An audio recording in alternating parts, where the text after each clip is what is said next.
الحمد لله رب العالمين والصلاة والسلام على سيد المرسلين وعلى آله وأصحابه أجمعين أما بعد. Before I start this tafsir, I'd like to say that the verses I've just recited of Surah Ibrahim, this was when Ibrahim alayhi salam, when he was in the city of Mecca, he was leaving the city of Mecca, he left his wife and his son in that city, the desert, and he was leaving them. And during that time when he was leaving them, he made some dua, and these were some of them. So the first verse, he was saying, supplicating to Allah, saying, "Oh Allah, make this city of Mecca secure and protect me and my son from worshipping idols."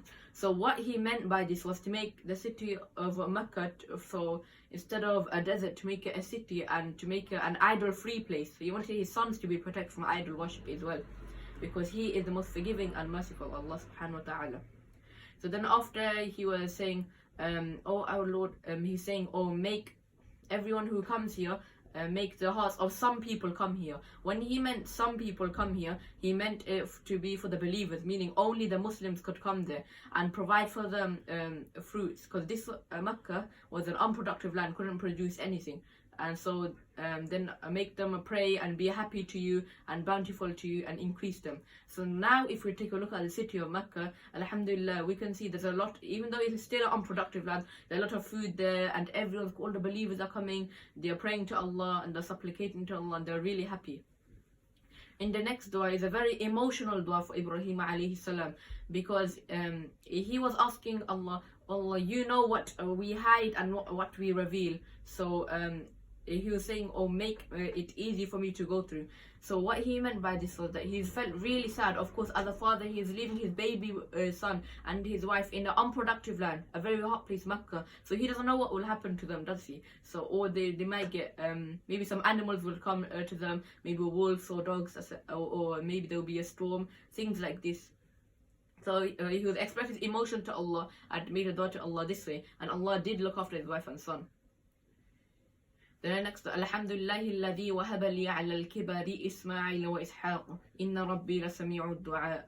So I'd like to say that the age difference between Ismail alayhi salam and Ishaq alayhi salam was 13 years. So you can imagine how old Ibrahim alayhi salam was when he had his two children, and he was extremely old as well. So he was 86 years old when he had Ismail alayhi salam, and he's very grateful to Allah. Then after Allah blessed him with another son, Ishaq alayhi salam, when he was 99 years old. We can see it's very unusual nowadays for any old people to have children, but Allah is all great, and that's why He provided him with two children. So he expressed his gratefulness, his bountifulness to Allah in this way.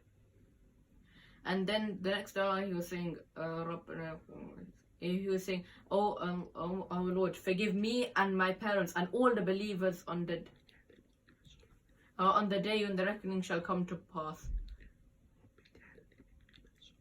So he was saying, "Oh, our Lord, make me the prayer establishers and make my children prayer establishers." So Allah subhanahu wa ta'ala says many times in the Quran, "Wa aqimus salah." So Ibrahim alayhi salam, he made this dua for us. That's why everyone we are praying now. Most of the Muslims, we are praying and being happy to Allah. So he made this dua, and Allah has, alhamdulillah, accepted this dua. The next dua is saying, "Rabbana fili wa liwalidayya wa lil mu'minina yawma yaqumul hisab." Oh, our Lord, forgive me and my parents and all the believers on the day when the reckoning shall come to pass. So Ibrahim alayhi salam, he's asking Allah subhanahu wa ta'ala to forgive himself for all the sins he had done, and for his parents as they committed idol worship, and all the believers on the day of reckoning shall come to pass. So the day of reckoning actually means the day of judgment. So this is when all the judgment will take place. And this is the tafsir of these verses to Ibrahim I've recited. And Allah knows the best, and all praise due to him. And Assalamu alaikum wa rahmatullahi wa barakatuh.